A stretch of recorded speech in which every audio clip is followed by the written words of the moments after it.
welcome you all in the first webinar talk of this session.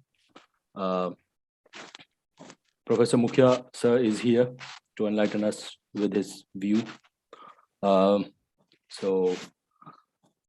Since this is a new kind of series, so I talked with Ashwini sir and he agreed on my idea. So we basically titled our History Society also. The title of our History Society is Origin. So I wrote some 4 lines on that and on the whole idea of this particular webinar series. That is in Hindi. कहावतों की खोखली बुनियाद नहीं, यह इतिहास व इतिहास लेखन का समरांगन है, जहां सत्य की अनोखी धरातल है, ज्ञान की अनंत मेखलाएं हैं. और ज्ञान के अनंत मेखलाओं की शुरुआत हम इतिहास के फील्ड के एक सबसे बड़े या यूं कहें कि सबसे प्रतिष्ठित इतिहासकारों के साथ कर रहे हैं. ये हमारा सौभाग्य है, देशबंधु कॉलेज और इतिहास विभाग का सौभाग्य है. Before moving ahead, since last year on this very day, one of the greatest scholar of this field, Professor Sunil Kumar, who used to be who is my hero, he passed away on the very same day. So कहते हैं कि कुछ पन्ने शांत रह जाते हैं और कुछ अनायास बगावत कर जाते हैं. उन्होंने अपनी जिंदगी से बगावत कर दी. तो मैं चाहूंगा कि यहाँ मौजूद जितने भी लोग हैं वो दिवंगत आत्मा की शांति के लिए मौन धारण करें 1 मिनट के लिए, ताकि शायद इतिहास में कुछ नए लोग जो जुड़े उनसे सीखें और हम अपने दिवंगत आत्मा को शांति भी प्रदान कर सकें. So please.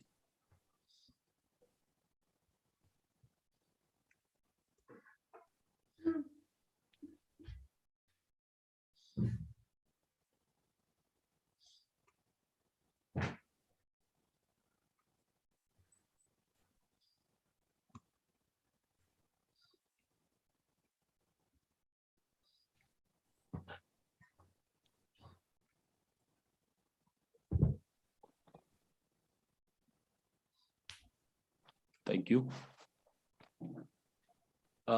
Before moving ahead, I'll request Principal Sir to kindly inaugurate or formally inaugurate this webinar series. So, sir, please. Thank you, Abhishek. Professor Harman Smokhyam, dear colleagues and dear students. On behalf of Deshbandhu College, I welcome you all to the very first lecture of the webinar series for the academic session 2022-23 of History Society of our college. As other departments, our history department has had an illustrious tradition of holding seminars, talks in the college. The pandemic of COVID-19 has put several constraints on the seeds of our learning. Nevertheless, it has given birth to the culture of webinars in present days. It's my privilege today to have amongst us Professor Harman Smokhyam, formerly Professor, Center for Historical Studies, Jawaharlal Nehru University. I again welcome you, sir, and thank you for finding some time out of your busy schedule for us. Friends, history is a discipline that monitors all other subjects and passes judgments based on a critical analysis of events of the past. But this does not mean it's a subject of past. Rather, it's opposite. It's futuristic. It's approach for the sake of greater progress of humanity at large. Institutionalized study of history is a matter of offering, ideally, different perspectives to look at the methods of reading an event or a stretch of time.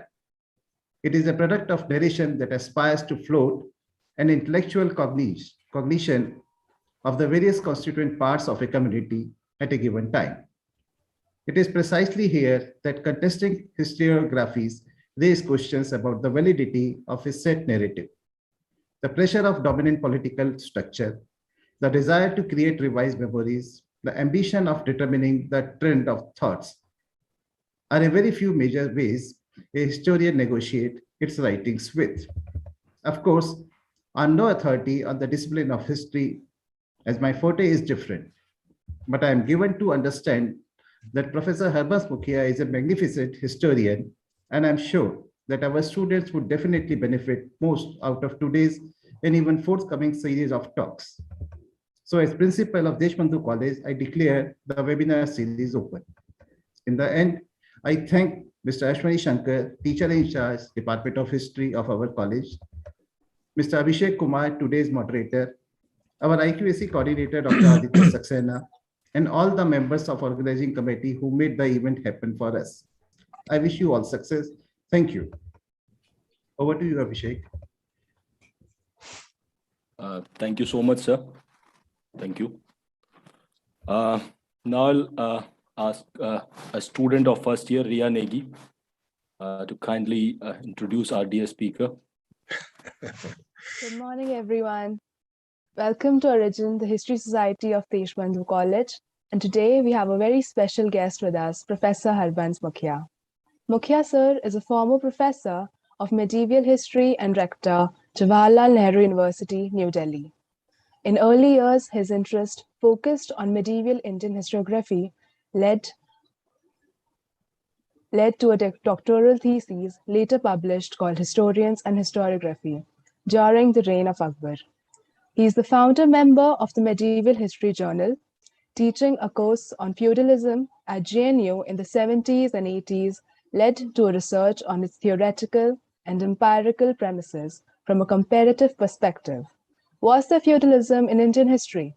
Originally Presidential Address, Medieval Section, Indian History Congress 1979, also published in the Journal of Peasant Studies 1981, became the center of an international debate from 1985 to 93. Published as a journal special issue and then as a book, Feudalism and Non-European Societies, Frank Class London 1985, co-edited with T.J. Byers. It was once again revised, edited by him, and published as a Feudalism Debate Manohar, New Delhi in 2000. As an author, Professor Smokhyam has contributed a lot in the area of medieval India, some of his works being The Mughals of India, Issues in Indian History, Politics and Society, Perspective on Medieval History 1993, French Studies in History, edited with Maurice Aymar, Religion, Religiosity and Communalism. In this webinar, Professor Harman Smokhyam will be speaking on history's long journey and where is it heading. We thank you, Professor Harman Smokhyam, for accepting our invitation and coming ahead to speak on this webinar. Thank you. Thank you. Thank you, Ria. Sir, give Thank me you, Ria. just 2 minutes. It's a kind of formality. So now I request our teacher in charge, Ashwani sir, to for the formal welcome of Smokhyam sir. Am I audible? Yeah, you are. Professor Harman Smokhyam, Principal of Deshbandhu College, Professor Rajiv Agrawal, fellow colleagues, dear friends and students. It gives me immense pleasure to welcome Professor Harman Smokhyam amidst all of us today. Professor Smokhyam is known to all of us. In words different, he is no hostage to an introduction, least of all to an academic fraternity. In his long academic career, he has served at eminent institutions like University of Delhi as well as Jawaharlal Nehru University, both as academic as also in other positions of academic administrative responsibilities. With a teaching and research career spanning over 6 decades, he has enriched our understanding of various aspects of history and its methods along with that of a larger understanding of social sciences in immeasurable ways. Primarily trained as historian of medieval times, his scholarly interests have been very wide and varied. From his early works on Mughal history, his engagements have encompassed within his vast range scholarly reflections upon historians and historiography, religion, religiosity, and communalism, as well as different and diverse dimensions of Indian culture. As students of history associated with both the art and practice of the discipline, we shall remain forever obligated to him for being the progenitor of one of the finest and liveliest of debates which Indian history has had, And that is being the discussion around the notion of feudalism in India's ancient and early medieval past. In equal measure, we stand benefited from his intellectual forays into French studies and history, which got us all introduced for the first time to the fascinating and inspiring world of new history, pivoted around the intellectual premise of Annals historiography. In recent past, given the contingencies of the critical times that we are all inhabiting in, Smokhyam, through his regular and critical interventions, has been playing the role of a conscience keeper and public intellectual by cautioning us against the use and abuse of history for agendas and purposes otherwise surreptitiously hidden and undiscerning to the unreflective mind.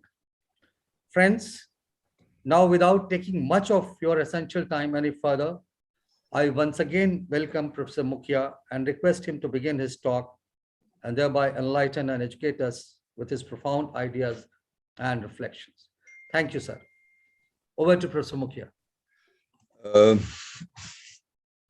Thank you very much. To begin with, Abhishek, for inviting me. It's always good to talk to students. And thank you very much, Ria, for taking the trouble to dig out my CV. And thank you very much, Dr. Ashwini Shankar, for such a wonderful introduction to me. I'm really very, what shall I say? Well, pleased would be a very mild word. Very happy, very grateful that you did so much of, you did put in so much of work into my career as a student of history and a teacher of history and my writing and so on. Very grateful to you and very grateful to your, and thank you, Professor Rajiv Agarwal, for inaugurating this, sitting here and inaugurating this. You didn't tell us what your discipline was. You just said history wasn't your discipline, but that's okay. So having to suffer another discipline is not easy, particularly for a principal, but thank you very much for being here. Thank you all. I have two problems. One is that, what language should I speak in? I've talked to Abhishek a couple of times whether I should speak in Hindi or English. Sir, you can speak in English, sir. Yeah, as I most see, of the audience of English medium, so it will be right. That's wonderful. Yeah. In between, you can go bilingual as well as. Well, okay. I'm a bit of a Puritan, so I stick to one language usually, but okay. You can stick to one language. Well, yeah, that's all right. We'll take it easy. And the second is that, Deshbandhu College is an undergraduate college, and I see Ria obviously is a student there, and there are several other students. On the other end, I have such senior faculty members attending this. So the second problem is, where at what should I pitch my intervention, at undergraduate level or at the faculty level? Obviously, I can't do it at the faculty level. It's meant really for undergraduate students. So I'll try to make sense to my audience at all levels. Yeah, speaking of the long journey of history, as the title goes, I hope I have about 1 hour to go. Yes. Yes. Yeah. I'll need about an hour. Yeah, speaking about the long journey, I'll talk about it at two levels. One, how the journey of history has been traversed around the world, particularly the kind of dominant history writing, historiography that we have inherited from Europe. What kind of journey it has traversed, how it has how it has expanded into various kinds of domains. Expansion of the theme, expansion of the discipline is one aspect that I'll be talking about very, very briefly, naturally. And the second is the changes that were brought in, the internal dynamics of the discipline, the changes that were brought into it over the not years and centuries, but over and decades and centuries, but over something like a millennium, more than a millennium and a half. So that, and the second I would be talking about, if possible, if I have the time, to talk about how history writing or his study of history has changed in India, has evolved in India in the past, whatever time frame that one can think of, one can take up. So, okay, well, to begin with, when one talks of history, one is talking of a discipline. One immediately thinks of it as a discipline. That's, we are all formally engaged in the study of history in the BA level, at the BA level, at the MA level, postgraduate research, etc., and teaching of history at that level. So history for us is a discipline like all other disciplines, like physics and chemistry and economics and sociology and so on and so forth, you know. But what was it really a discipline? Was it always a discipline? You know, we always go back to Herodotus as the sort of originator of history, as it were. That's what we have assumed, that he was the originator, though one can raise doubts about it. But the histories, the title of his book, Histories, although the title of the book is Histories, it's not history, but histories, you know. The title of the book itself gives you an idea of what history meant to Herodotus and his contemporaries in the 6th century BC. And he says, he mentions that what he's writing is tales and traditions. You know. So tales and traditions in the plural, histories. This is what history meant for him, or it meant histories rather than history. So it's not a single discipline, and that history really meant for him a collection of tales and traditions. The tales and traditions, once you collect tales and traditions, it really means, implies that there need not be any attempt to prove the authenticity of these tales and traditions and so on and so forth. There is no proof of it. There is no attempt to verify. There is no proof for the authenticity. In fact, the very idea of authenticity of these becomes irrelevant in a way. So that this is how history began. So A, it was plural. B, it was unproven, unchecked. And B, it didn't have any explanation, as it were. You know, there is no causal explanation involved in these tales and traditions that Herodotus and others bestowed upon us. So that there is no explanation involved virtually. You know, there are, of course, it's occurrence of this event and that event that's recorded. But why those events occurred, what is the rationale of those events, how do we know whether these occurred or not? None of these is a question that is relevant to Herodotus's histories, or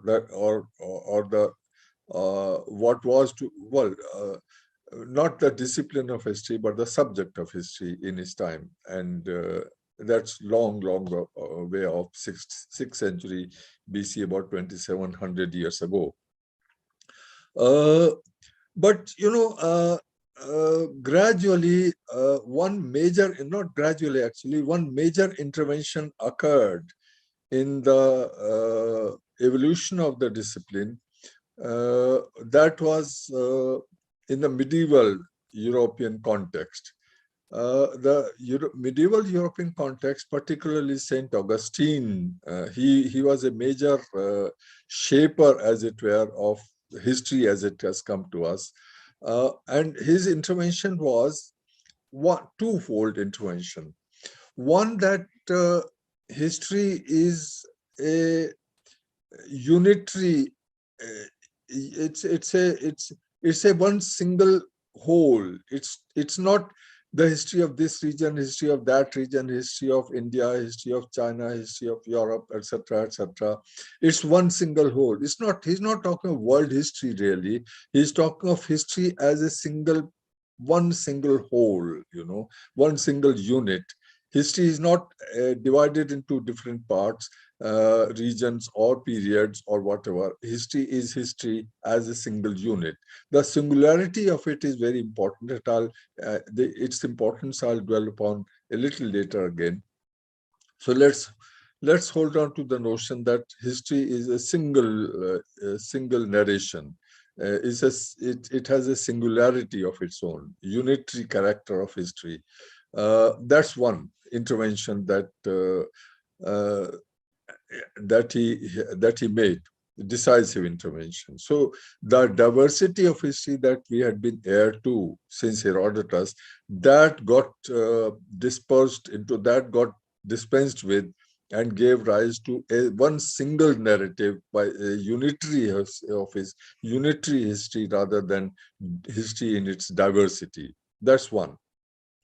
The second, which is also connected with the first, is that history got a causation. History got an causal explanation in the medieval centuries in Europe. And the causal explanation that was given particularly by Saint Augustine was in his book, The City of God. For him, city is the universe, you know, the whole world is city. So it's the whole universe or whole world, if you like, is the city of God. That's a single entity. And this intervention, the explanation, causal explanation that he gave was that everything that has occurred in the past, is occurring today, has one single explanation, namely God's will. Everything happens according to God's will. Nothing happens in the world. Nothing has happened in the world. Nothing happens in the world without God's will involved in it. Without God having ordered, as it were, God having willed it to happen. So that God's will became the explanation for all events of the whole world. So that you have a double alteration here. One is that diversified history, the diverse history becomes one unitary narrative and the single narrative, and the other is that that one single explanation was given to all of history, the universal history. Now, I mentioned earlier that it has a much greater significance than merely,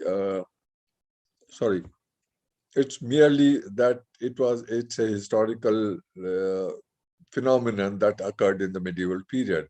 Because this phenomenon of history as a unitary entity and with a single explanation, this has survived into not only into the modern period, not only in the work of and thinking and philosophy and thinking about history of the most outstanding thinkers of Europe, and it has survived in the thinking of not only the most outstanding thinkers of Europe, but it has survived in the thinking of thinkers who were dead set against any kind of theology or religion and so on and so forth.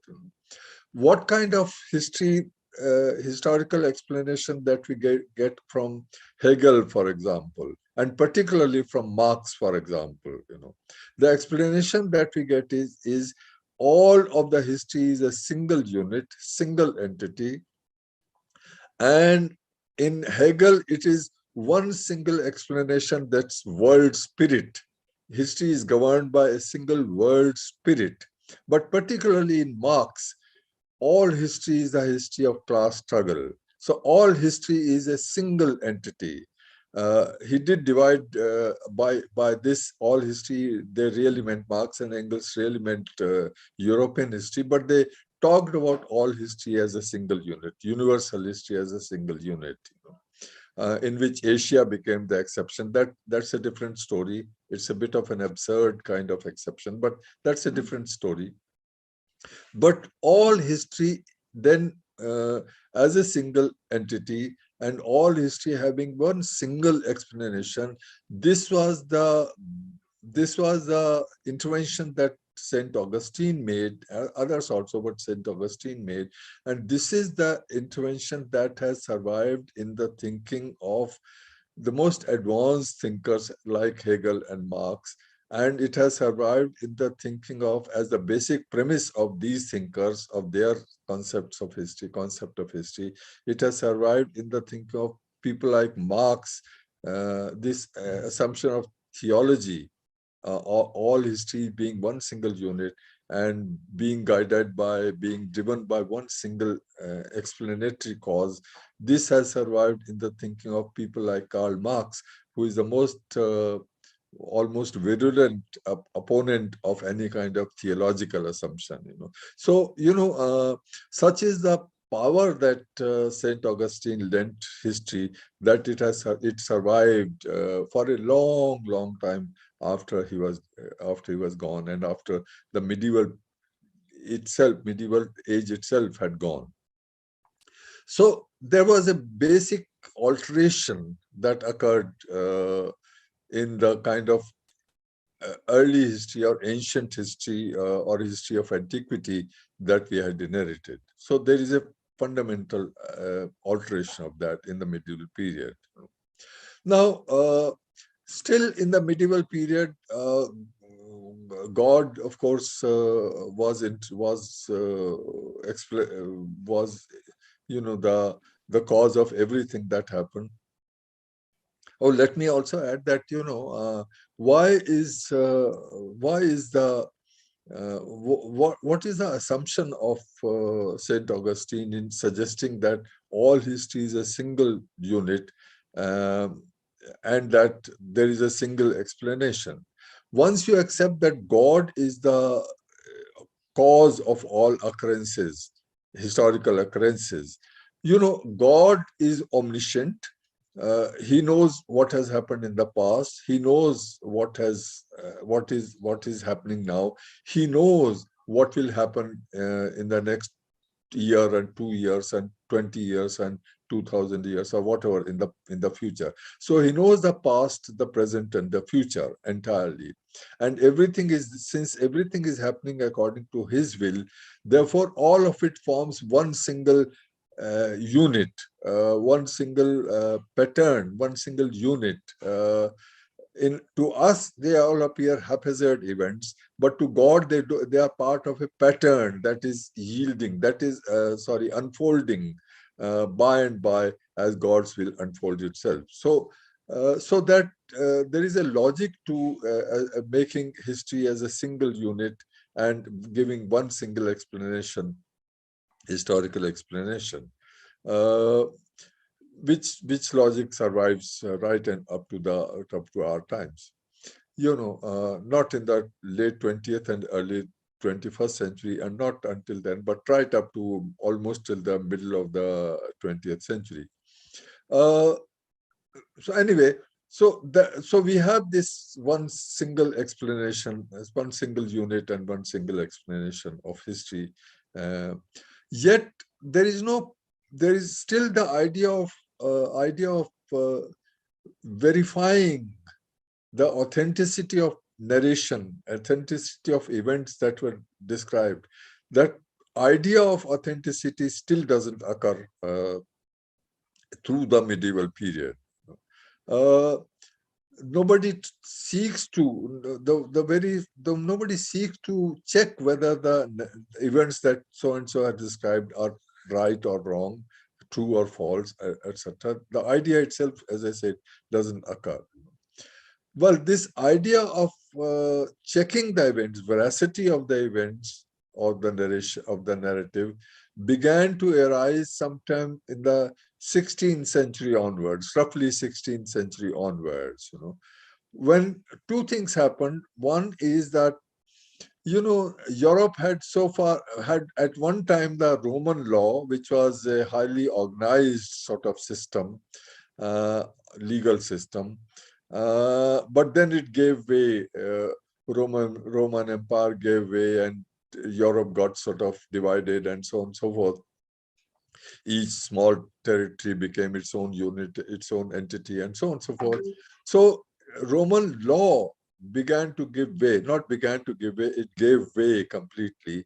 And there was no substitute for this Roman law.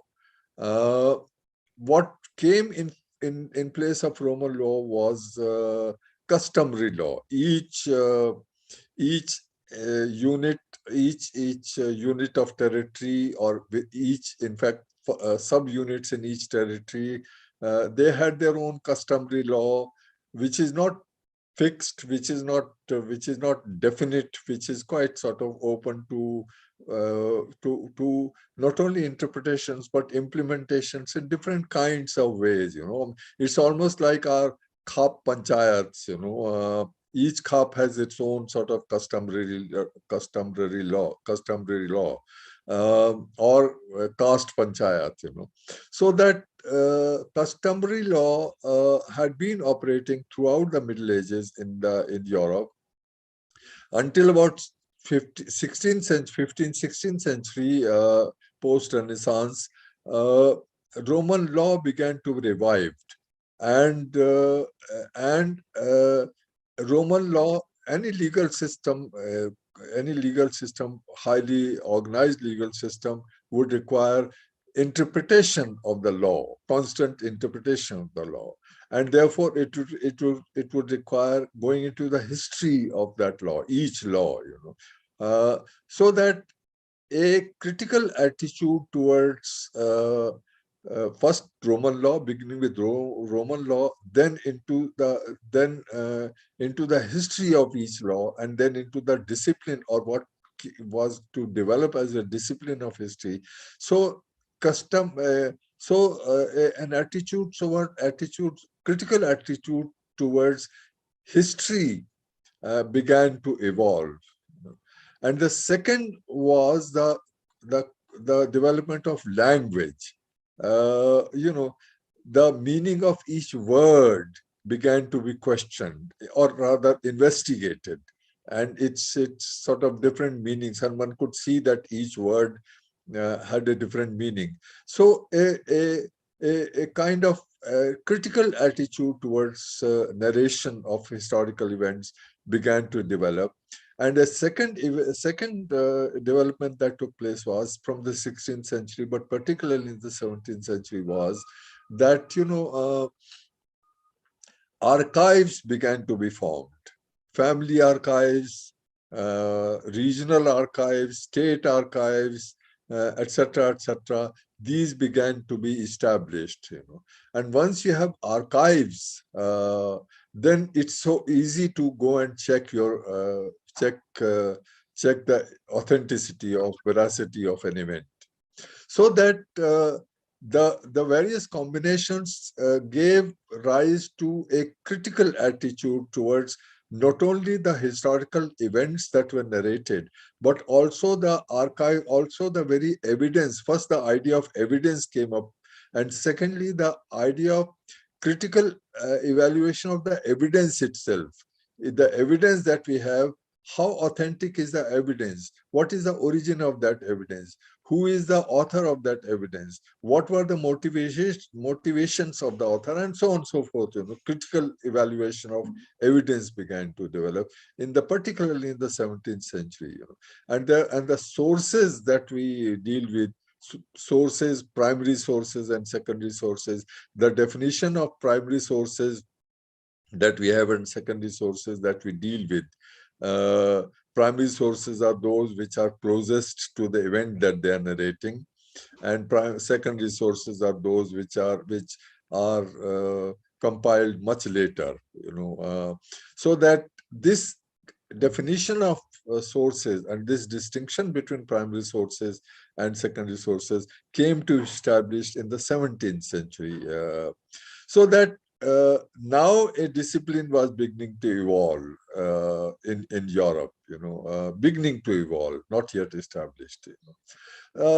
I'll take a quick jump, and come to the 19th century, because 19th century is what really gave shape to the discipline of history as we know it.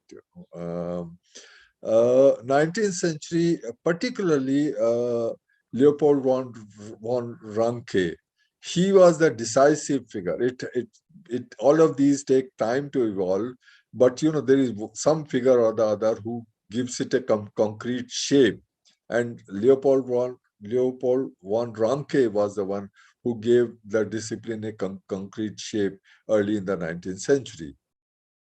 In 19th century, universities also departments of history began to be established in universities, particularly in Berlin University. But more than that, he gave this formula, wonderful formula, about 7 words in English, 5 words, I'm told, in German. History tells us as it really happened. This is his formula. History tells us as it really happened. This formula actually he wrote in a preface to a book, not in the book itself, but that 7 words in English or 5 words in German became the sort of hallmark of the discipline of history as given to us by von Ranke. Ranke was really emphasizing as it really, there were 2 emphases here. One emphasis was that it's history which tells us as it really happened, not the historian. Historian can be wrong. Historian's evidence may be partial. His understanding may be faulty. So it's not the historian, or even historians put together don't tell us as it really happened. History tells us as it really happened. How does history tell us as it really happened? History tells us as it really happened because the task of the historian, according to him, was to go on collecting all the facts of history. All the facts of history from the archives. Sure. All the facts of history that are, gathered together in the archives, from, as I mentioned, family archives to state archives to they became national archives and so on and so forth. So go on collecting facts of history. And one day when all the facts will have been collected, then history will tell us as it really happened. So the first emphasis is on history as history, not the historian. History tells us, history in its totality will tell us what really happened. And the second emphasis is what really happened. That's even a greater emphasis, that there is an objective truth, objective reality hidden in these archives, in these documents. We have to go on unearthing this truth, accumulating this truth. Cumulatively, it will come to a stage when all the facts will have been collected. Then don't judge these facts. Don't sit in judgment of these facts. Don't generalize from these facts. Don't arrive at a meaning or generalization of these facts or interpretation of these facts. Just collect the facts, And one day, when all the facts will have been collected, history will tell us as it really happened, So there is an objective truth hidden in these facts, which will come to us as we unearth these facts bit by bit, by and by. So that the notion of one single truth, which is unambiguous, which is about which no doubt can be raised. This notion of one single truth embedded in history, this came to us with Ranke. So this notion of one objective truth, which will get revealed by and by, ultimately, this has come to us from. So history as which also made a distinction between history and mythology. History is what tells you the truth. Mythology, in fact, mythology has a very one particular problem. Mythology, or myth as we call it, myth and reality. Myth by itself means fiction. So there is a contrast between history and mythology, history and myth. History is the truth, objective truth. Myth is fiction. Which is a very unfortunate distinction that has been made, because that has come to evolve and still goes on, because it's an unfortunate distinction, because myth also is a kind of history, a kind of history. Myth doesn't tell us about the events. I mean, it narrates events, etc. But these are not the historical events. But myth tells us about the values of a society, often changing values. As the myths change, the values, or they depict the changing values of a society. The religiosity, the extent of religiosity in a society, or acceptance or rejection or resistance to these values, or this religion, or whatever. So that's also a kind of history. But there are two interrelated disciplines, history and mythology. They are interrelated rather than antagonistic. But we have for long built upon the antagonism between history and mythology. But anyway, so Ranke gave us this notion of history as the truth, single truth. This prevailed throughout the 19th century, and it wasn't confined to Europe, to Germany or Europe. It got extended to the rest of the world. As Europe expanded to the rest of the world, it's not only its arms and its trade and its political system and its exploitation extended to the rest of the world, but even its intellectual concepts also got extended to the rest of the world, including the concept of history, including the notion of tripartite division of historical time, ancient, medieval, and modern. By the end of the 19th century, the whole world had this notion of this European notion, or European division of time, and European notion of the objective truth, which in India, the tripartite division was first used in 1903. By end of the 19th century, it was all over. So that this notion of objective truth came to us, and the notion of use of archives to establish the truth came to us from Ranke and from Europe.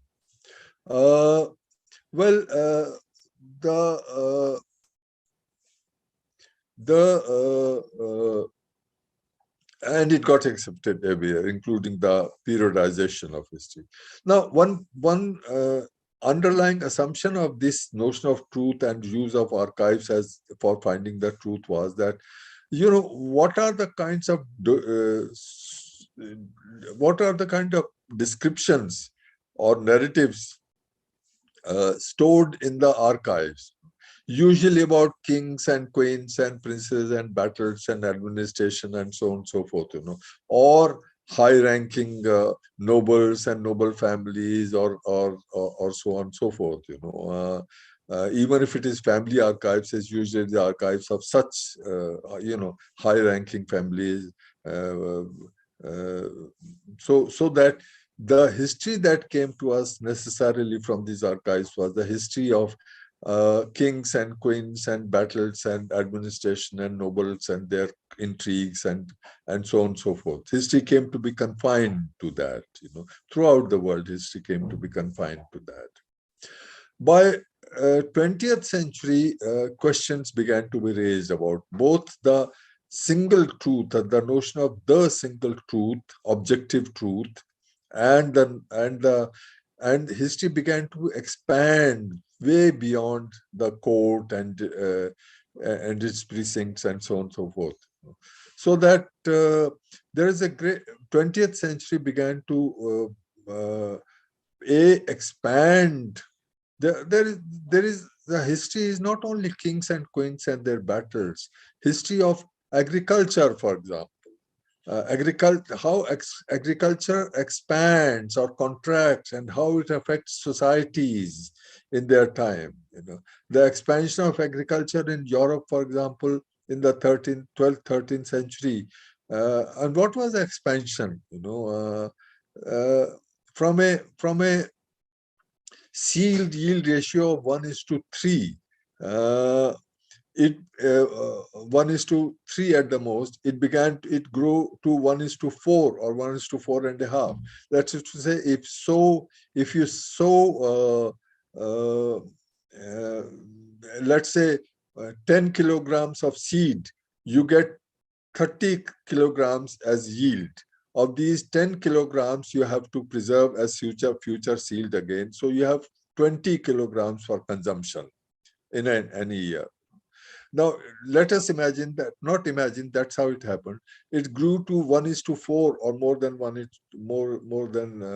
slightly more than that. But let's assume that it was 1:4.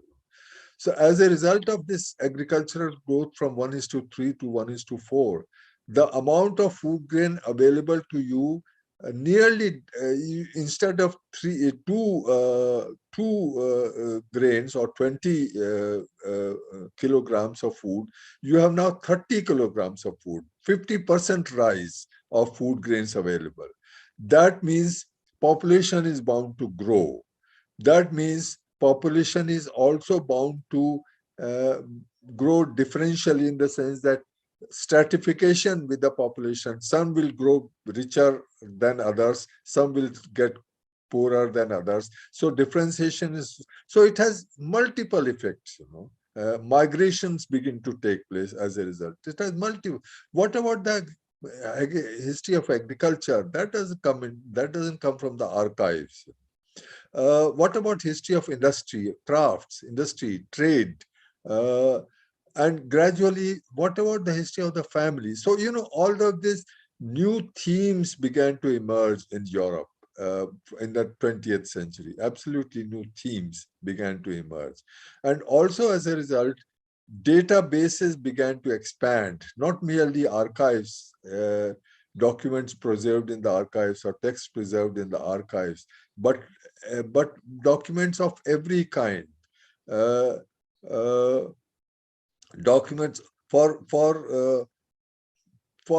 a history of the agriculture. You not only have to go to understand the techniques of production, technology of production, instruments of production, but also the mindset of these farmers who are going in for increasing their values, their own culture, and so on and so forth. So different kinds of sources began to be used. As Lucien Febvre put it, text, yes, but all kinds of texts, and not texts alone. This was the expansion. Use text, but all kinds of text, and not text alone. You have to go beyond text. You have to go to the field, as it were. Mark Bloch spent about 20 years, not at one go, but over his life, 20 years in rural France, in order to understand the cultural legacies that have survived from the past, which explain to him the medieval past. So that you have to different kinds of sources, and gradually even other kinds of themes, the history of rain, for example, the history of forests, for example, and so on and so forth. Ecology came into being. The question of women came into being. So it greatly began to expand, and the databases began to expand exponentially. Almost what the French called wrongly translated total history. It's actually history in its entirety. Everything comprises history. Everything comes to let you understand history. So the vast expansion began to take place, and therefore the causal explanation also began to get diluted from one single explanation. Everything has its own explanation. Every major event has its own explanation rather than one single explanation. One single explanation was given to us. I mentioned earlier Marx, for example. All history is a history of class struggle. Not all events occur as a result of class struggle. There are many other explanations of. My favorite example is the creation of Bangladesh. Bangladesh didn't come into being for reasons of economic exploitation or political subordination. All of these were there, but it came into being because of the resentment against the subordination of the language, Bangla language. It was a cultural causal explanation rather than. So it's never a single explanation. It's always a combination. But sometimes the economy, sometimes politics, sometimes values, sometimes culture. Each has its own conjuncture.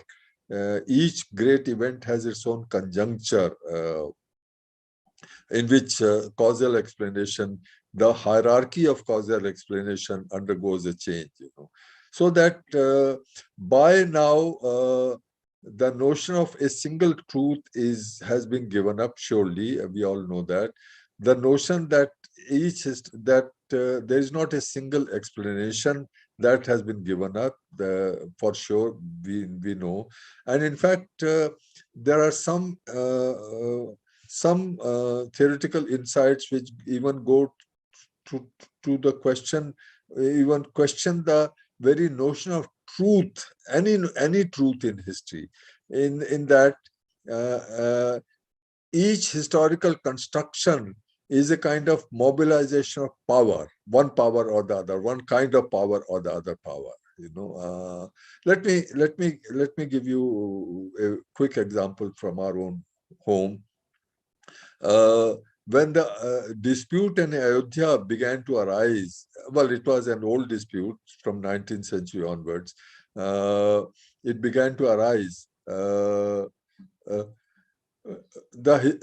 Many historians, including from JNU, had contested the notion, the idea that a Babri Masjid was constructed on the site of a Ram temple. This was, in terms of historical evidence, etc., etc., it was contested. But there was another, that was one kind of attempt to mobilize social power in favor of what we thought was historical truth, namely that no temple was demolished, no Ram temple was demolished, or no temple was demolished to construct the Babri Masjid. Which, by the way, is the conclusion that Supreme Court has also come to. Supreme Court has, in its judgment, they have said that no temple was demolished to construct Babri Masjid. In fact, the Supreme Court held that demolition of Babri Masjid was a criminal act, and L.K. Advani and company, they should be tried for this criminal act, etc., etc. We know what happened. But there was this truth of historians' truth, which sought to mobilize popular support or social power, if you like, to establish that no temple was demolished. Which is historical truth, which has the Supreme Court accepted. But there is another truth which was mobilized, or rather another mobilization that took place, was that there was a temple that was demolished by Babar. It was this, that, other, etc., etc. So in the end, two kind of mobilizations of two kinds of truths within court began to be mobilized. One, the historical truth in terms of historical evidence. The other is a socially accepted truth that there was a demolition of a temple, etc., etc., which actually began to grow in the 19th century. Prior to the 19th century, there is no such truth being accepted in society. But from 19th century onwards, it began to accept it. And in the 1980s, Advaniji mobilized this truth of social power, and ultimately they won in not in the anyways in the Supreme Court also, although Supreme Court didn't accept the idea that a temple was demolished, but they gave the land to Ram Mandir anyway. So I'm mentioning this because various kinds of history then is in this view, history doesn't tell you the truth. History is a form of mobilization of social power, and therefore each version of history is a mobilization of social power. The success of one mobilization does not prove the truth of that mobilization. It just means the success of the mobilization of power, see, rather than the truth of that power. So that notion of truth itself, the truth that Franke had given us, that notion of truth itself has been modified now. So it becomes various kinds of truths, not in the sense of objective truth, but in the sense of mobilization of social power. Each truth is a mobilization of social power. And therefore, all these truths are constantly in contest with each other. See, they are constantly in competition with each other, and therefore there is a constant kind of tension in society over one truth or the other truth, and so on and so forth.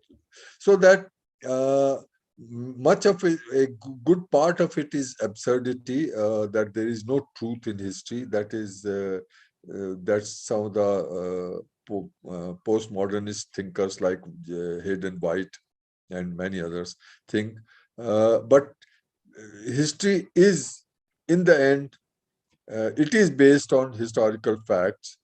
It is based on evidence. It is based on logic. That one in which logic with which one understands history. This is how history can't be. It's not a figment of imagination. History is not like a novel that you write. History has a certain discipline. The discipline of evidence, the discipline of critical evaluation of evidence, and the discipline of critical evaluation of the inferences drawn from this. So it's absurd to say that history is mere construction. But that's how we have come to, that's how we have very long distance Europe has covered, from Herodotus down to Hayden White, if you like. And lots of expansion has taken place, lots of transformations have taken place, and lots of and now we have, if I may sum it up, now we have come to a stage of, we have from certitude. Ranke and Marx and etc. gave you a certitude. There is a truth, the truth hidden there. You have to unearth that. There was a certainty about that truth. From that certitude, we have moved to the arena of ambiguities. There are many kinds of truths, not in the sense in which Hayden White describes, but in the sense that there are many perceptions of the truth, and that many understandings of the truth, and these understandings have to be are constantly in competition with each other, in tension with each other. Now, that's very quickly the European part. Let me very quickly try to outline the Indian part. But India itself has had a long tradition of not history writing, but perceptions of the past. In ancient India, what we call ancient India, a certain kind of perceptions of the, not history in the sense of chronological history and so on and so forth, but in the sense of perceptions of the past prevailed. And many studies of this have been made, most recently by magnificent study by Romila Thapar, The Past Before Us. But medieval, when we come to medieval, we do have a certain given tradition of history. In fact, the notion of archives came to India, was established in India by Akbar, for example. He established an archives for allowing, for facilitating Abul Fazl to write his Akbarnama, to give him information. So, but the history writing that was given to us in medieval India had a certain degree of authenticity, in the sense that the attempt to verify the narrative of events was already there throughout, whenever, as far as you go, medieval India. One reason why one says that is that there is a strong element of chronology in these medieval histories. Every event that is described is given a certain date. In this year, the very narrative is this. In this year, this event happened, and that event is described. And then we would say, and another event that happened in this year is this, and so on and so forth. So every event has a narrative. Every event has a chronology attached to it. And chronology is a very good way of establishing the authenticity of an event. Which is not to say that all events that have been described are authentic, in the sense that we accept them as it is. We never give up our critical evaluation of these. But there is an element of authenticating events in terms of the chronological sequence to which these are assigned. Anyway, but mainly the history that came to us was from James Mill, which we practiced right up to the 1950s, actually. The James Mill kind of Hindu period, Muslim period, British period. The basic assumption of it, premise of it, was that in the Hindu period, the Hindu religion was the explanation, was the driving force of events or history. And the Muslim period, Islam was the driving force of history. And now in the British period, there will be a more modern kind of, more civilized kind of history that would be written, that was written. He had utter contempt for Islam, but he had even more contempt for Hinduism, and because he was a utilitarian. So he really he gave a new twist to this ancient, medieval, and modern. And the twist was, it was not ancient, medieval, and modern which came to us, but Hindu, Muslim, and British which came to us, that he gave us. The equivalence here is that, in the ancient, medieval, and modern for Europe that was developed in the 17th century, modern was the rational. Modern was equivalent to the rational. Medieval was the irrational, superstitious, backward, static, bad in a way. How medieval it is. It's very derogatory term. In India, that was one kind of distortion of history by calling a whole period a period of dark age, as they said. But it got further distorted when it came to India. The backward medieval became equivalent of Muslim period. So that Muslim became the Muslim period, and the Muslim itself became the equivalent of backward and regressive and oppressive, and so on and so forth. So that's how it lasted till about the 1950s. Even when the nomenclature changed to ancient, medieval, modern, the basis remained the same. But that was the colonial kind of paradigm. And this is how history as a discipline came to us also mainly in the 20th century, starting a little earlier, started by colonial historians themselves. 1817 is the date of the British history of British India by James Mill. But it became a discipline in the 20th century, mainly thanks to the great work of Sajjanura Sarkar and Sardesai and so on and so forth.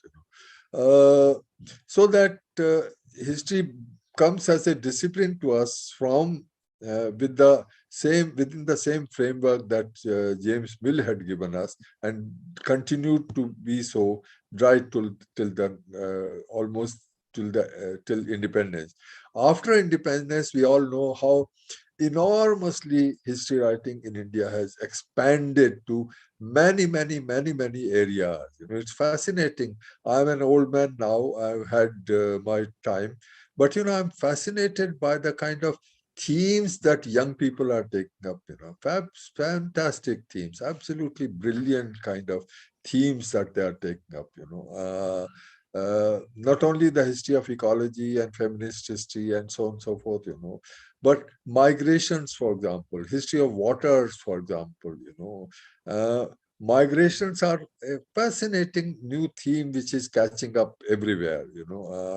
Migrations have occurred since for the last maybe 10,000 years, maybe more than 10,000, 15,000 years, who knows, but the tracking of these migrations through DNA testing, purely scientific testing, the tracking of these migrations is taking place now around the world, including in India. It's a fascinating theme that is taking place. So that the decolonization that has taken place is in India. The colonization has taken place through the expansion of giving up of that silly kind of Hindu period, Muslim period, British period, but taking up new themes which don't get constrained to these kinds of periodization. In fact, the themes which don't get constrained to any kind of periodization. In fact, the notion of periodization itself is under very great strain now around the world, including in India. I recently was reading this book, fascinating book by Dipesh Chakravarti, The Climate of History in a Planetary Age. What a fascinating theme. It's not the history of the world. It's not the history of India or China or Europe or Latin America. It's not the history of even of the history of the world. It's the history of the planet. It's what can be a more it's not even the history of the globe, and it's the history of the planet. What can be more universal, a kind of universal history than the history of the climate around the world, and the history of migrations around the world, and the history of the planet itself, and so on and so forth. So that new, absolutely brilliant new themes are arising with magnificent new kinds of methods of analyzing history, including DNA, of which I don't understand virtually anything, but I understand that it's a very major kind of intervention, scientific intervention. That so the new themes that are absolutely taken up, new kinds of databases that are being used for it, and new kinds of methods that are being employed for it, that makes history a very lively discipline, very fascinating, lively discipline. This is, I'm sure it's true of all disciplines, but since I am in the history sphere, arena, I'm fascinated by the kinds of experimentations that are taking place in the ideas. And let me conclude by, on a sad note, that in the midst of all these fascinating experimentations that are taking place, we are being forcibly driven back, as Dr. Ashwini Shankar had mentioned while talking about the webinar today. We are being, or implied, we are being forced back to just history. What is history? History is Hindu versus Muslim, Muslim oppression of Hindus. Go back to James Mill, the kind of history that we have left behind 50 years, not 50, 60, 70 years ago. We are being forced back into that kind of history, almost driven down our throats into. Don't talk of anything, talk only of Muslim oppression and Hindu resistance to it, So you have to be, luckily, I must say, the discipline of history is not taking up this kind of, the discipline of history as practiced by students and teachers and historians, the discipline of history is not succumbing to, it has gone way beyond that kind of James Mill kind of history, way, way beyond. And it can't really be forced back into it. But then their idea is not to change the historian's mind. Their idea is to change the, voting people's mind, voters' mind, so that their votes can be caught. It doesn't matter what history they are taught or they learn or they imbibe. But that's a sad note. But on the other hand, let me not end on a sad note. Let me repeat that history as a discipline is very, very, very wild, almost wildly live. Very, very thriving discipline, which is expanding and developing in areas that people of my generation had never thought of. So it's wonderful, great compliment to young generation. I hope some of you who are listening to, some of you undergraduate students who are listening to it, I hope some of you will take it even further. Thank you very much. Thank you very much, friends, for this rambling kind of talk. Thank you very much for listening to me.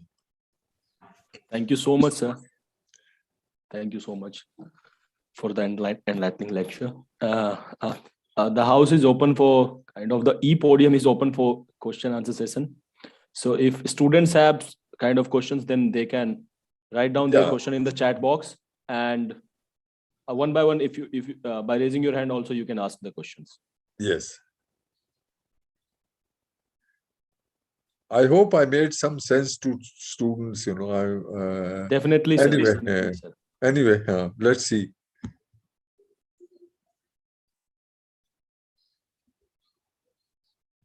So you people can ask the question by raising your hand. Ria Negi had raised hands. Ria, you can ask. Yes, Ria. It's Aditya Pandey.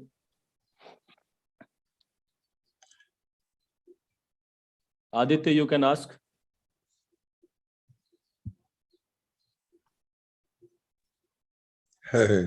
Aditya, you can ask. Unmute karo usko. Am I audible, sir? Yes, Aditya. Yes. You can. All right.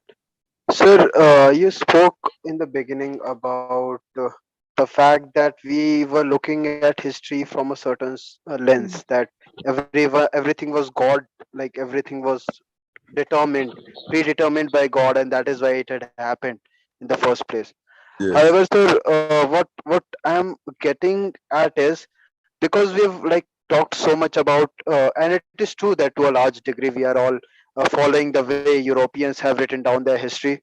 I was just wondering, is there no parallel correlation? Because our history, we know that it goes a long way back as compared to that of those Europeans. And so for some reason, I've been trying to look at, but I've not found any parallel correlation from anywhere, any talk or anything, where people say that in India we used to do things in this manner. Because sir, this was sort of an introductory talk, and I got to know about so many names. However, but there's not something that I got about some Indian has done it this way, or our society was doing it this way. But we did get to know that Europeans were doing it in a particular manner. So I wanted your comments on that. Yes, Aditya, first I'm not very sure whether I could get your question very clearly, but from whatever I understood, one is that, in fact, I dropped very, very few names. I mean, there are many, many names, but since I was addressing undergraduate students, I don't want to load them with lots of names, but that's just by the way. You're right that the kind of history writing that was given to Europe in the Middle Ages by Saint Augustine and others, that every history is an unfolding of God's will. That's not the kind of history that that we are heir to, that we have inherited, either from ancient India or medieval India or modern India. In fact, Europe itself had given it up, but what does happen in ancient India is that there are many, what shall I say, perspectives on history. The perspective, for example, perspective of time. History deals with two things. One is time, the other is space. History of India, history of medieval India. Medieval India is time. Medieval is time, and India is space. History of modern China. Modern is time, and China is space. So you deal with time and space. Now, in ancient India, there are many concepts of time and many concepts of space, not one single concept of time. In Europe, there was one linear concept of time, from creation to the day of judgment, which is also the case with Islam. But in India, there is no concept of creation to the day of judgment. There is no concept of judgment anyway. And there is a very sort of vague concept of creation in the Rig Veda. But so there is no linear connection between creation and the day of judgment as there is in Europe and India, Europe and Islam. But therefore, different concepts of time were applied for understanding the past, and different concepts of space. One concept of space that is given to us by Europe is territory. You see, territory is space, but in India, there are many other concepts of space. Sacred space, for example, cultural space, for example. So that, history was seen in very, very diverse ways in ancient times. Or it's not history so much, as I have emphasized again and again. History in that sense, as we understand, chronological in this year and this event, and so on and so forth. But in the sense of concept of the past, or understanding of the past, or rather one could even say understanding of the pasts in the plural, because many kinds of past was perceived in many kinds of ways, so it's more like pasts than past. So there's a great diversity of also in medieval India, although Islam was a very dominant, very important factor in understanding history, Islam had a very clear concept of history, which was, as I mentioned earlier, chronological. Chronology is a very important part of history in Islam. So chronology was there too, but the explanation of history was in terms of the ruler's nature, rather than rulers or his will, rather than his religion. Akbar was very liberal. Aurangzeb was very dogmatic. Alauddin Khilji was very brave, very ambitious. Firoz Tughlaq was very weak. So the strong ruler and the weak ruler phenomenon, liberal ruler or orthodox ruler. So these are individual characteristics. These are not religious characteristics. So that there are different kinds of understandings of past in India. What Europe brought in the 19th century was this very straight-jacketed kind of history that we, particularly James Mill, that we followed up to the 1950s almost, and then we broke out of it. So yes, it's a different, partly different, for a long time, different trajectories. But now, for some time, it was the same trajectory, but now we have broken away from it, and therefore we are following our own path. Rohit, you can ask now. Yes, Rohit. Yes, sir. Good afternoon, sir. This is Rohit. Yes, Rohit. Sir, I want to ask a question about the about the historiography. The sir idea is in the sorry sir वो हिंदी में बोलो, हिंदी में बोलो बेटा। Okay sir क्या नाम था उनका mark the mark block and Mark Bloch, yes, Mark Bloch and Saint Augustine and Leopold von Ranke. These people. I'm fascinated with the Leopold von Ranke.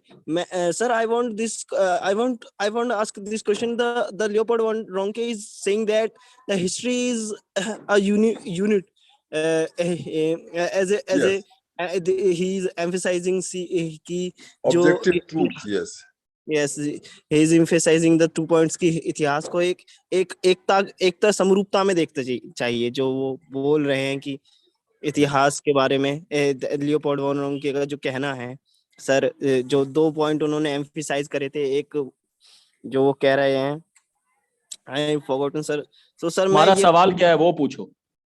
Yes sir मैं ये पूछना चाहता हूँ कि जो सर इतिहास को हम अलग अलग विचारधाराओं में देख पाते हैं और जो इतिहास को हम सच्चाई में देखना चाहते हैं, जो हम हिस्ट्री एज ए ट्रुथ, तो सर इतिहास को हम सच्चाई में कैसे देख सकते हैं? और सर इतिहास को जब हम विचारधाराओं में बांट कर देखते हैं, it is orientalist, Marxist, nationalist, Muslim, Hindu, ये सब, तो सर इसको हम कैसे एक सच्चाई के रूप में कैसे पहचान सकते हैं और विचारधाराओं को कैसे हम समझ सकते हैं? सर ये कहीं ना कहीं कंफ्यूज करता है सर। सॉरी रोहित, आप ठीक कर रहे हैं, कंफ्यूज तो हो जाता है आदमी। देखिए, एक ये इसमें रांके के जो विचारधारा थी कि एक सच्चाई है इसमें कहीं कहीं छिपी हुई है, जो कि असली सच्चाई है, उसमें कोई दो राय नहीं है जिस सच्चाई के बारे में। अंतिम सत्य है वो छुपा हुआ है, जो हमें मालूम नहीं है, लेकिन हमें पता लग जाएगा, आखिर में पता लग जाएगा। हम उनके जिनको वो फैक्ट्स कहते हैं, तथ्य कहते हैं, इतिहास के तथ्य जो छुपे हुए हैं, उनको हम ढूंढते रहें, आखिर में सारे तथ्य सामने आ जाएंगे। तो इसमें तथ्य अपने आप में एक विचारधारा है, उनके अनुसार विचारधारा इस सेंस में है कि तथ्य क्या होता है। कोई ऐसा तथ्य है जो बिल्कुल सत्य हो, अंतिम सत्य हो। इतिहास में कोई भी ये तथ्य जो होते हैं जिनमें कोई अंतिम सत्य हो, जिनके बारे में दो राय न हो, ये साइंस में होते हैं, ये फिजिक्स में होते हैं, या मैथमेटिक्स में होते हैं, या साइंस में होते हैं, या एस्ट्रोफिजिक्स में होते हैं। ये जब आप किसी को चांद पर भेजते हैं और फिर चांद से वापस बुला लाते हैं उसको, चाहे वो आर्मस्ट्रांग हो चाहे कोई और हो, उसके बाद तो बहुत लोग गए हैं, तो आपको हर एक स्पेस का हर एक इंच, हर एक मील, हर एक किलोमीटर का आपको पूरी तरह से उसका ज्ञान होना चाहिए, और पूरी तरह से एक ज्ञान होना चाहिए। उसके बारे में कोई दो राय नहीं हो सकती कि 10-20 मील इधर हो गया उधर हो गया तो कोई बात नहीं है, ऐसा नहीं। पूरा अंतिम सत्य उसका आपको मालूम होना चाहिए, तभी आप ये एक्सपेरिमेंट कर सकते हैं कि किसी को स्पेस में भेजें और उसको वहां से वापस बुलाएं।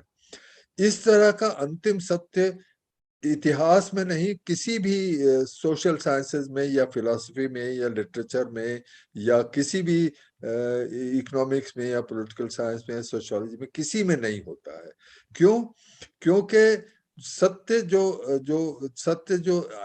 तथ्य अंतिम सत्य है वो तो हमें नेचर में मिलता है, स्पेस में मिलता है, पृथ्वी गोल है, ये अंतिम सत्य है। हम उसको चपटा नहीं कर सकते। अंतिम सत्य वही है जो कि हमें नेचर ने दिया है, हमने नहीं बनाया उस सत्य को। लेकिन जो इतिहास में तथ्य हैं वो हम सब मनुष्यों के बनाए हुए हैं। सोशियोलॉजी के जितने तथ्य हैं वो हम सब मनुष्यों के बनाए हुए हैं। पॉलिटिकल साइंस, सोशियोलॉजी, इकोनॉमिक्स, जो कुछ भी हम मनुष्यों के बनाए हुए हैं। और मनुष्यों के बनाए हुए तथ्य उनमें वो सत्य नहीं होता जो कि नेचर के तथ्यों में होता है। तो इसलिए हमें वो अंतिम सत्य की खोज करना जो रांके करना चाहते थे वो हो नहीं सकती। कई वजह से नहीं हो सकती। एक तो ये कि इतिहास बहुत नष्ट हो चुका है, वैसे भी नष्ट हो चुका है, होते ही रहता है, रोज ही नष्ट होता है किसी न किसी तरह से, तो उसको हम वापस नहीं ला सकते। और दूसरी वैसे भी उसके अलावा भी ये कि ये इतिहास में अंतिम सत्य की अवधारणा ही अपने आप में गलत है, क्योंकि इतिहास में बहुत सारे सत्य होते हैं। बहुत सारे सत्य का मतलब यह है कि आप इतिहास को किस नजर से देखते हैं। अगर आप उसको हिंदू और मुस्लिम की नजर से देखें तो आपको वो तथ्य मिल जाएंगे। अगर आप उसको किसानों की एग्रीकल्चर की हिस्ट्री की नजर से देखें तो आपको वो तथ्य मिल जाएंगे। अगर आपको स्त्री की नजर से, महिला की नजर से देखें, आपको वो तथ्य मिल जाएंगे। तो इसलिए ये अंतिम सत्य इतिहास में या किसी भी सोशल साइंस में नहीं होता है। अनेक किस्म के तथ्य होते हैं और अनेक किस्म के तथ्यों को देखने का रवैया होता है, तरीका होता है, जाविया होता है जिनको, तो आप अंतिम सत्य नहीं निकाल सकते। इसको आप इस खोज को बहुत पहले छोड़ दिया गया है। लगभग 100 साल हो गए इस खोज को, अंतिम तथ्य, या कम से कम 50-60 तो हो ही गए कि इस भारत में नहीं, सभी जगह, कि इस अंतिम सत्य को हम खोज निकालेंगे और सामने रख देंगे। ये रांके का ये ड्रीम था, उसका ही सपना था जो उसके बाद खत्म हो गया। तो आप अब हमें ये समझने की कोशिश करनी चाहिए कि अगर हम भारतीय इतिहास को सिर्फ हिंदू और मुसलमानों के आपस के क्या झगड़ों से, आपस की हिंसा की नजर से देखते हैं, तो हम क्यों देखते हैं? क्या चाहते हैं उसमें से निकालना? क्या क्या मैसेज हम उसमें से निकालना चाहते हैं? ये निकालना चाहते हैं कि हमारे आज के समाज में भी वैसे ही झगड़ा चलता रहे, वैसे ही हिंसा चलती रहे हिंदुओं मुसलमानों में? ये अगर हम इतिहास को दूसरे नजर से देखने की कोशिश करते हैं कि इतिहास में संकट भी हुए, हिंसा भी हुई, लेकिन फिर भी इतिहास में हिंदू और मुसलमान सदियों तक एक साथ रहे, ये भी है। उनमें सामंजस्य भी बहुत, लेन देन भी बहुत हुआ, सांस्कृतिक भाषा का लेन देन, खाने पीने का लेन देन, पहनावे का लेन देन, कल्चर का लेन देन बहुत हुआ। तो ये अगर हम इस तरह से देखते हैं तो हम ऐसा समाज बनाना चाहते हैं आज के जमाने में जहां पर आपस में सामंजस्य रहे, बजाय इसके कि हिंसा रहे। तो आपको ये भी देखना है कि आप जिस नजरिए से देख रहे हैं समाज को, इतिहास को, उसका आज के समय में क्या उसके इम्प्लीकेशन, क्या उसके असर होगा, उसका क्या उसका मानी क्या है, उसके अर्थ आज के समय में क्या अर्थ है, ये भी उसका आपको देखना पड़ेगा, ये समझना पड़ेगा। ठीक है? Raman, Hello. you can ask. Raman, Yes, you sir. can Yes, ask now. yes, sir. Good afternoon, sir. Myself, Raman. Yes. Sir, my question is that you said myth is a part of history, like myth is a part of history. Then, sir, my question is that कि अगर myth part है history का, तो there is a group of people who oppose Ramayana and Mahabharata, and there is a group of historians or people who support Ramayana and Mahabharata. तो sir हम क्या उसको भी हिस्ट्री कह सकते हैं मतलब? नहीं बेटा, मैंने ये नहीं कहा कि myth is a part of history. मैंने ये कहा कि बल्कि मिथ और हिस्ट्री को एक दूसरे का दुश्मन समझ करके, एक दूसरे से अलग और एक दूसरे के सिर्फ अलग, एक तो मिथ है, एक तो हिस्ट्री है, इतिहास है जिसमें सत्य है, सब कुछ सच है।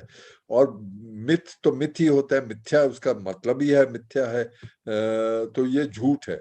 हम इस तरह से मान करके चले आते रहे हैं, जो हमें रांके ने एक तरह से सिखाया था या 19वीं सदी में सिखाया था कि मिथ और माइथोलॉजी और हिस्ट्री को अलग, न सिर्फ अलग अलग बल्कि एक दूसरे के बरखिलाफ, एक दूसरे के विपरीत देखना चाहिए। आज जो समझा जा रहा है कि मिथ और हिस्ट्री दो अलग अलग डिसिप्लिन हैं, अलग अलग हैं, लेकिन एक दूसरे के दुश्मन नहीं है, एक दूसरे से उनको बहुत कुछ सीखना है, बहुत कुछ लेना है नहीं है। अब परस्पर एक उनमें लेन देन बहुत होता है। जैसे मिथ, रामायण की ही बात कर लें। रामायण को एक तरह से तो देखा जा सकता है कि रामायण में जितनी भी घटनाएं हुई वो सब की सब सत्य हैं। उसमें हनुमान जी भी आकर के वानर सेना लेकर के आए थे और वगैरह वगैरह, और रावण के 10 सर थे वगैरह वगैरह, सब सत्य हैं, बिल्कुल सत्य हैं। एक या तो आप इस तरह से देखना चाहें तो इस तरह से देख सकते हैं, देखा जा रहा है, या इस तरह से देखा जा सकता है। तो उसमें फिर आपको इतिहास से आपको परेशानी होगी, क्योंकि इतिहास में तो किसी को देखा नहीं गया जिसके 10 सर हों। आज तक तो किसी के एक दो सर तो हो जाते हैं, वो पैदा होते हैं कभी कभार, फिर उनको भी अलग कर दिया जाता है, लेकिन 10 सिर वाले किसी को कभी इतिहास में कभी देखा नहीं गया कि किसी के 10 सिर हों और वो जिंदा रहे और वो राजा बने और वगैरह वगैरह। तो इतिहास से, या फिर ये कि वानर सेना ने भी एक सेना बनाई और उन्होंने जा करके, तो ये इतिहास में, इसमें ये ऐतिहासिक तथ्य नहीं होते ये। लेकिन फिर भी रामायण से हमें इतिहास को क्या सीखना है? रामायण से इतिहास को सीखना है कि रामायण में कुछ विचारधारा है, कुछ मूल्य हैं। मूल्य क्या है कि राजा राम को कुछ मूल्य स्थापित करने हैं कि किसी पर कोई जुल्म ना हो, किसी पर कोई अत्याचार ना हो। अगर अत्याचार होता है तो राजा राम उसका न्याय करेंगे। तो न्यायिक राजा न्याय करता है, ये मूल्य है। राजा अन्याय नहीं सहन करता, ये मूल्य है। राजा एक मॉडरेट रहता है, वो एक्सट्रीम पे नहीं जाता है, वो बीच में रहता है। बीच की धारणाएं होती हैं उसकी, वो किसी एक्सट्रीम पे नहीं जाता है। राजा बच्चे अपने माता पिता की आज्ञा मानते हैं। रामायण हमें ये सिखाता है कि बच्चे अपने माता पिता की आज्ञा मानते हैं। तो कुछ मूल्य हमें रामायण से मिलते हैं, कुछ मूल्य हमें महाभारत से मिलते हैं, कुछ मूल्य हमें उपनिषदों से मिलते हैं। तो उन मूल्यों को, वो मूल्य भी इतिहास का हिस्सा है। इतिहास सिर्फ राजा के लड़ाइयों का हिस्सा नहीं है, लड़ाइयां नहीं है, मूल्य भी इतिहास का हिस्सा है। कैसे मूल्य बदलते हैं। एक समय था कि आज का समय में सबसे ज्यादा मूल्य क्या है? मूल्यवान कौन है? जिसके पास सबसे ज्यादा धन है। इसलिए अंबानी और अडानी सबसे ज्यादा मूल्यवान हो जाते हैं हमारे लिए। एक समय था जब मध्यकाल में, कहीं भी सारी दुनिया में मध्यकाल में पैसा उतना मूल्य नहीं देता, आपको इज्जत नहीं देता था। आपको इज्जत देता था कि आपकी समाज में कितनी शोभा है, पैसों की वजह से नहीं, आपकी दान की वजह से, आपके जनरोसिटी की वजह से, आपके मूल्यों की वजह से। तो स्टेटस, सोशल स्टेटस जिसको कहते हैं, उससे आपके इज्जत बनती थी, पैसों से नहीं बनती थी। तो मूल्य बदल गए। अब पैसा ही आपको प्रेस्टीज देता है, इज्जत देता है। तो मूल्य बदल गए हैं। तो इन मूल्य कैसे बदले हैं, इनको समझने के लिए हमें इन सब की कल्चर की, साहित्य की और माइथोलॉजी को भी उसका इतिहास का हिस्सा बनाना चाहिए। लेकिन ये नहीं कि इतिहास और माइथोलॉजी एक है, और ये भी नहीं कि इतिहास और माइथोलॉजी एक दूसरे के विपरीत हैं, ऐसा भी नहीं है। जी अभिनव, you can ask. Thank you so much, sir, for giving me the opportunity to ask the question. Sir, thank you so much, sir, for illuminating session. I really enjoyed it. Sir, I just had a small question, sir. Yes. The idea of chronology was pervasive in the medieval period in India, sir. In India, sir, yes. Can we attribute, this sense of chronology to the Islamic scholars and chroniclers who had a very good sense of chronology, in contrast to the Sanskrit scholars who were mainly involved in exalting their patrons? Well, okay, yes, you're right. Actually, I did hint at that, but since you have asked me, let me explain to you in some detail. One, exalting their patrons is not only Sanskrit scholars did it, everybody did that, you know. So exalting their patrons is not the main criterion or main difference, but, the main difference, you are still right, main difference is that in ancient period, the notion of chronology was not that significant because they were not writing in medieval period, they were most of them were court historians, they were courtiers, and they were writing the history of the court, they're writing the history of the kings and queens and princes and battles and so on and so forth, in ancient period, they were not court historians. They were not historians as such, and they were certainly not courtiers. So their notion of history was, or their notion of past. I'm again and again making a distinction between the notion of history and the notion of the past. In ancient India, we had more the notion of the past or notions of the past, or in fact even notions of the past. And these were not notions which were looked upon history as in terms of Treta Age and Dwapar Yug and Kali Yug, etc. And there are many writings on how Kali Yug has now arrived. What are the indicators of Kali Yuga? They describe the indicators of Kali Yuga and so on and so forth. That is how they looked upon the past. But in medieval India, the courtier historians, they were all, even when they were not Muslims, they were Hindu historians also. Islam had brought two things. One, to the world. One was one was Islam, religion, and the other was a notion of history, which was chronology bound, very strictly chronology bound. Now, and therefore, the notion of chronological history has come to India with Islam, certainly. And therefore, the events that they are describing are always chronologically ordered. And this year, this event took place, etc., etc. Now, so a different concept of history has evolved in the medieval period, which was used, which is in a way still being used, which not only in India but elsewhere, you see. So chronology has become a very important part of history writing everywhere. But the strictness of chronological order is actually a part of Islam's notion of history, which has been given to India and elsewhere. Yes. Sir, there are some, one second, Abhinav. There are some questions in chat box. So what, you have to read these. Should I read, sir? Oh, there are many of them actually. Yes. How many?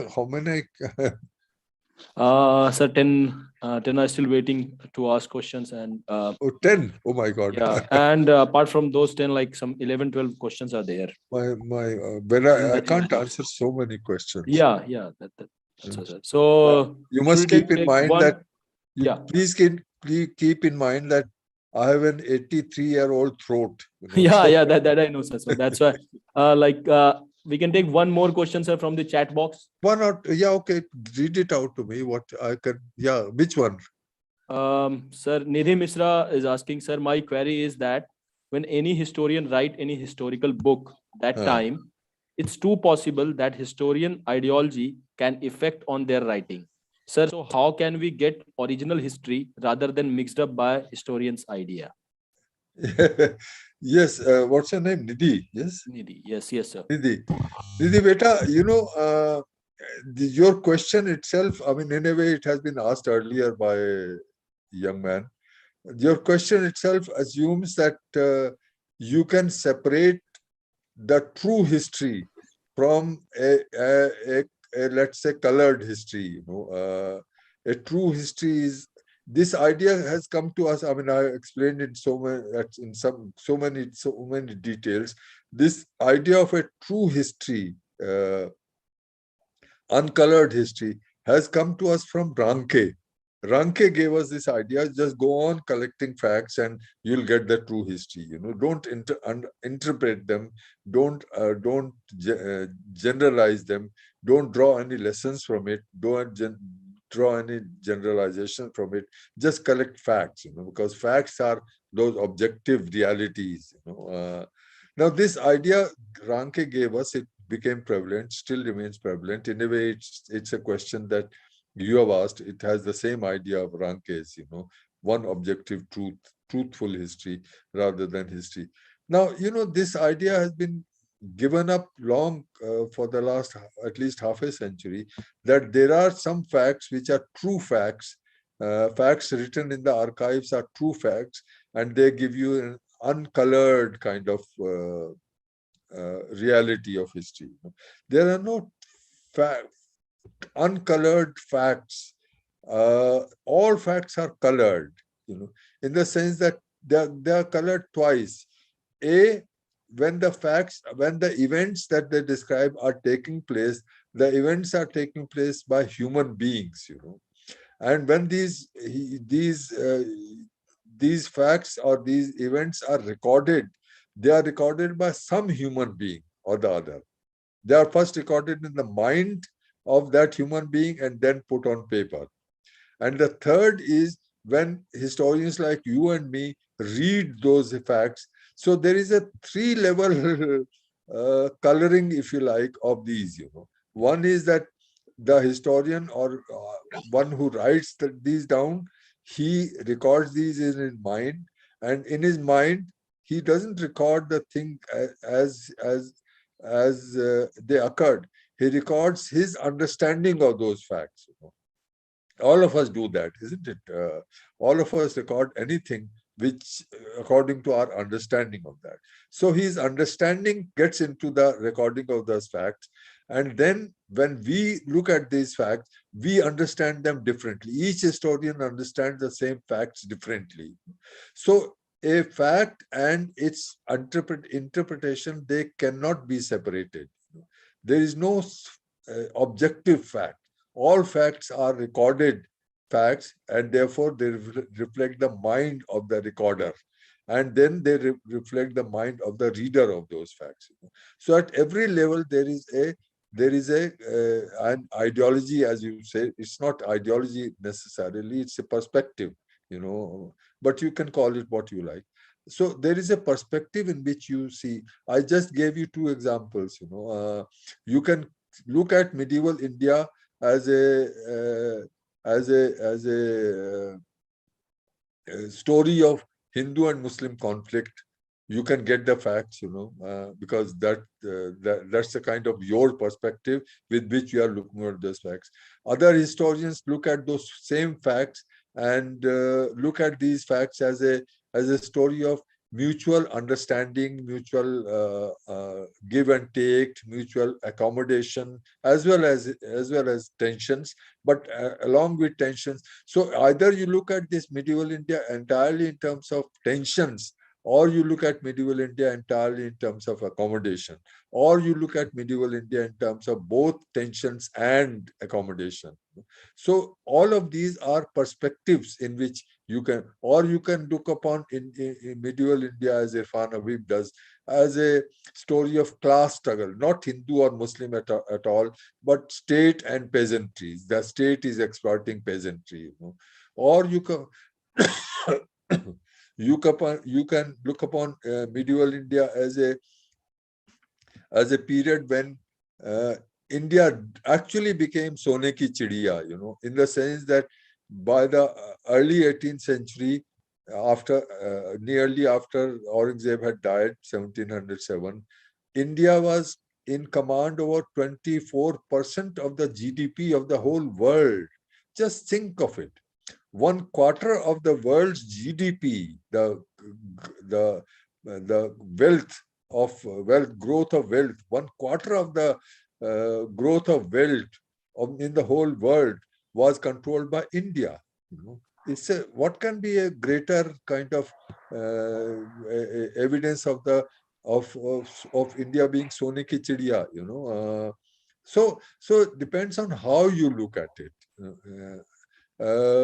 And therefore that it's a perspective. You can call it ideology, but ideology is something very different. So you can't really, you cannot really, when a question is formed in your mind, when you go to a source with a question, that question itself is your perspective. That question itself is not an objective question, not a truth in the sense of absolute truth, but it's a perspective that how do you want to look at it. So you know, the question that you are asked is a Rankian question.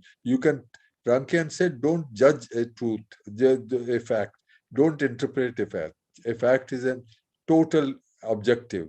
No fact is totally objective, you know. So don't start looking at the truth in history. Start looking at, as I said in answer to an earlier question, when you study history, you also study how is it that, how and why is it that it is being looked at in this manner by such and such a group of historians, and different manner by such and such a group of historians? Or how is it that this history was looked upon in the 18th century in one manner, in the 19th century in another manner, in the 20th century in another manner? What has led the historians to look at history differently in each epoch, each century, or each epoch, or each period, you know? So these are the questions that you ask, rather than saying, rather than asking, is there one truthful history which can be separated from what you call ideology? No, it can't be. Okay, next. So, should we take more questions? Yeah, Sir, okay, couple. Sir, One second, wait. Abhishek, Yes, sir. you better invite all the questions together, because most of the questions are repetitive in nature. Yes. Yes. So, and then sir, I read most of the question in the chat box too. Okay. So I'm taking a last question, sir. As Yeah, sir okay. told. Fine. So, Peshal, if you are there, you can ask. Otherwise. Yes. Thank you. yes, sir. So Yes, should I ask the question? Sir, I want to ask just a question. Yeah. Yes. Sir, can you give us a idea? Rohit, just mute yourself. Sir, my question was, how does a historian influence the society, and how does he or she change it? Well, one, historians want to believe that they influence the society a lot, but I don't know whether they actually do. But anyway, history does influence society, certainly. You know, whether one historian does it or not, but history does. Historical understanding does. You know. Now, I was saying in the previous question, I was saying that, you know, each period has its own, each epoch has its own version of history, the same history. You know, Mughal history is seen in the Mughal period in one way, in the 18th century in another way, in the 19th century in the third way, and the 20th century in the fourth way, and now in the 21st century, once again, it is being Mughal history or ancient history or Chinese history or whatever. You know. So history being a social science, it you know, history also combines not only archival material drawn from the archives and archaeology. It also combines, for example, something that I was talking about, the values that we have inherited from the past, values that we have inherited from mythology, values that we have inherited from Upanishads, values that we have inherited from religious discourses, some good values, some bad values, some values of conflict, some values of coexistence, but values, you know. So they are, each epoch understands the values and the past differently, according to the needs of that, according to the needs of that period. See, let me just give you one quick example. India is fighting for its war of independence. I'm sorry, not 1857. Fighting its freedom struggle against the British colonialism.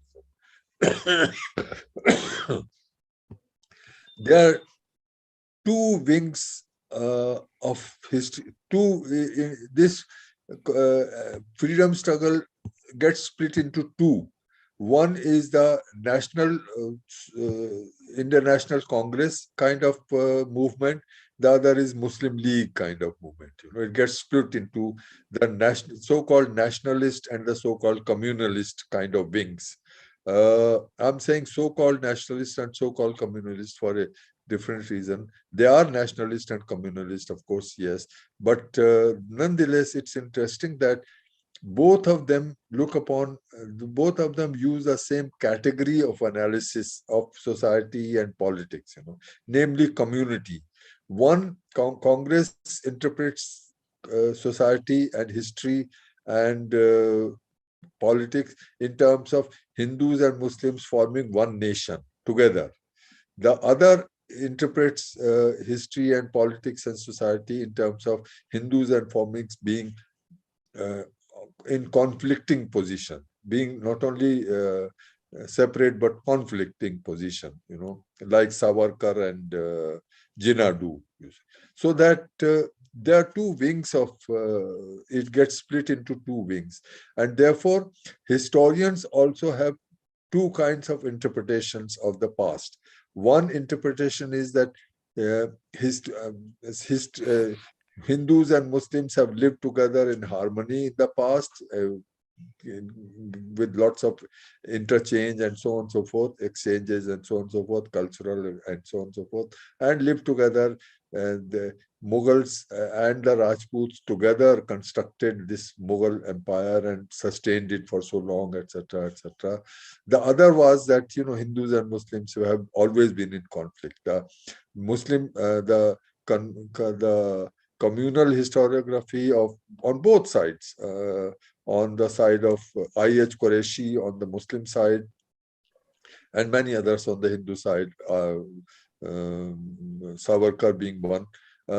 They constructed history in terms of conflicts rather than conflict between Hindus and Muslims, rather than of harmony and so on. So the reality of it was the reality of the freedom struggle got reflected in, or two realities of the freedom struggle got reflected into the past. So both of them saw the past according to their own needs, according to their own understanding of the present.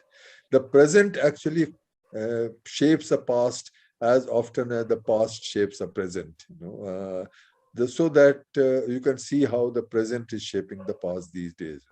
So that history is always an interaction between the past and the present, and therefore it keeps changing according to the needs of the present, or according to different needs of the present. Each group, each class, or each group, or each community, or whatever you like, each has its own understanding of the past according to what they need today, according to so history does affect the present, surely does influence the present, but history not in an objective sense, that given history, history as interpreted by different kind of, if you like, different kind of needs of different groups of people.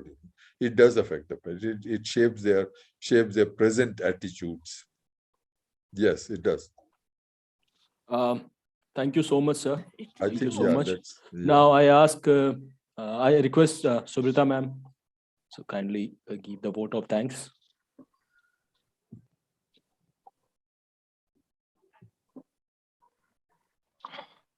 Ma'am, are you there? Yes, I am there. Am I audible? Yes, ma'am. Yes, ma'am, you are. Yes. I am actually, it's quite it's not just an honor, but for me, it is a very touching moment to be listening to. I just was struck by a little sentence Professor Mukhya said, that this is an 83-year-old throat. please bear with it. I don't know if Professor Mukhya would still remember me because I was doing modern Indian history, but I was, of course, attending his classes. The years were 84 and 85. And that is the time when Professor Mukhya in JNU was one of the leading, quote unquote, stars of our history department. We were in the midst of, as students at that time, probably we did not realize, because we were always discussing, debating, questioning, disagreeing with our teachers, but that Great. we were in the midst of greatness, great historians, great teachers. And what we learned from them was that a great teacher is not who gives us all the answers that we are looking for. The greatness of the teacher lies in making us question things, and that there is no end to this questioning. There is no end to this curiosity. And I think today, the 83-year-old throat and mind has once again very clearly asserted that there is no end to this questioning and there is no end to this curiosity which our discipline of history has. Second thing I really want to, my big honor to be listening to you, sir, after such a long time. Rita, now I remember you actually, Yes. Now I remember you. Yes. Because with my chashma and the years, you may. Yes, sure. Okay, sir. But मैं ये भी कहना चाहती हूँ कि बहुत से हमारे हिंदी मीडियम के स्टूडेंट्स थोड़ा असंतुष्ट महसूस कर रहे थे जब लेक्चर चल रहा था। इसलिए नहीं क्योंकि ये क्या हो रहा है, इसलिए क्योंकि उनके मन में भी उतना ही कौतूहल है समझने को। तो मैं उन सब स्टूडेंट्स को अपने टीचिंग फैकल्टी के साथ ये एश्योर करना चाहती हूँ कि हम क्लास में प्रोफेसर मुखिया का लेक्चर डिटेल में डिस्कस करेंगे ताकि हमारे सारे स्टूडेंट्स अपने सवाल भी कर सकें, समझ भी सकें, और we carry the idea forward. Not that we will have answers, but we will together have our questions and ways of understanding. Thank you. Now, the third thing I want to say is, yes, these are difficult times and history is a journey. And what we learned today from this brilliant lecture was that history is not something like past is not something that I turn back and past says, here I am, I'm revealing myself, just turn your back. No, we have to unearth the past. The students kept having one question, I think, disquiet, that अगर इतने सारे अलग-अलग pasts को हम unearth करेंगे, हमें कैसे पता लगेगा कि कौन सा सच है? सही है. So then, I think this is the crisis we have when we grow into an adult. There are no answers in black and white. Right. And I would say that that what Professor Mukhya has alerted us to is that history is not just what we see, what we hear, what is known, but various vantage points, different standpoints, and then there is much which is even today hidden from history. And for an eminent historian to acknowledge the work being done by young historians in opening up new fields and new terrains of history is something that his modesty and brilliance can only say that. We are honored, and we assure you, sir, that this is going to be a series on history, not a particular history, but on our discipline of history, because we need to really think and preserve and fight to the utmost to keep our discipline very much alive and strong. And with these words, I want to thank everyone for being here. I want to thank our teacher in charge and especially our principal to have given us a chance to organize this seminar. And we would be, to the students, I want to say that please don't feel so upset, the Hindi medium students. The next speaker will be speaking in Hindi, and the English students may ask that अच्छा हमें अंग्रेजी में समझा दीजिएगा. Okay? So we will be carrying this forward. With this, my deepest thanks to everyone in this seminar. Thank you, sir. Thank you, Suvrita, and my apologies to Hindi medium students. Oh, no, मैंने sir. अभिषेक से कई बार पूछा कि मैं हिंदी में बोलूं या आज भी या अंग्रेजी में, तो मैं हिंदी में भी बोल सकता हूं, बोलता हूं मैं अक्सर, तो लेकिन हम आपको फिर बुलाएंगे हिंदी में बोलने के लिए। आपके थ्रोट को थोड़ा रेस्ट देकर हमारा आपसे हम ये आश्वासन ले रहे हैं कि आप हिंदी में भी बोलने नहीं, आएंगे। आपने बहुत अच्छा ये आश्वासन दे ही दिया है कि आप इसको डिस्कस करेंगे अपनी क्लास में। ये बहुत अच्छा रहेगा, आप लोग डिस्कस कीजिए। और जैसे आपने कहा कि कोई एक मत होने की कोई जरूरत नहीं है किसी के साथ। मतभेद ही हमारा एक तरह से धर्म है हमारे इतिहासकारों का, तो उसको धर्म को आप पालन कीजिए और मतभेद को questioning, as you said, questioning is the most beautiful thing that one can do, so go on with questioning and get your students to question you. And Abhishek, thanks to you for running around and organizing this. Okay. Thank you, Abhishek. Yes, thank you so much, sir. Thank you so much. Thank you. Okay, right. Thanks, everyone.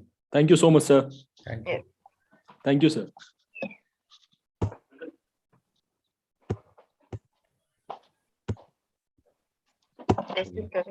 Should I end the meeting, sir? Yes, yes. You just announced that we are meeting again on 22nd. So the next talk is on 22nd of this month, and Professor Farooqi is coming to speak. Amar Farooqi, Professor Amar Farooqi, who teaches in the Department of History, University of Delhi, will be speaking on? He will be speaking on Delhi, Darbar and Princes. Okay. Thank you. Thank you. Thank you so much. Thanks again for joining. Thank you. Thank you. Thank you, sir. Thank you. See you on 22nd. Yeah.